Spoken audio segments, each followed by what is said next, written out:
யாரோ வெளிநாட்டவரோடு செல்ஃபி எடுத்துக் கொள்ளுகிறாய், ஆனால் பக்கத்து வீட்டாரோடு அதை எடுத்துக்கொள்வதில்லை. எடுத்துத்தான் பாரேன், உனக்கு மகிழ்ச்சி தெரியும். மற்றவர்கள் செய்கின்ற அந்த தவறுகளை பூத கண்ணாடி வைத்து பார்க்காதே. மற்றவர்களுடைய சிறு சிறு தவறுகளுக்கு முக்கியத்துவம் கொடுக்காதே. மற்றவர்களுடைய அந்த நிறையை கண்டு மகிழ்ச்சி அடை, குறையை ஒரு காலம் காணாதே.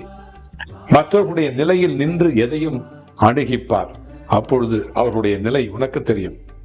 உன்னுடைய செயல்பாடுகளை, உன்னுடைய வாழ்க்கையோடு இணைந்தவர்களுடைய முக்கியத்துவம் உணர்ந்து நேசிக்க கற்றுக்கொள்.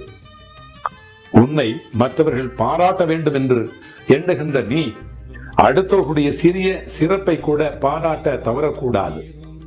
உன்னுடைய வருமானத்தில் இருந்தே நீ வாழ்வதற்கு கற்றுக்கொள்ள வேண்டும்.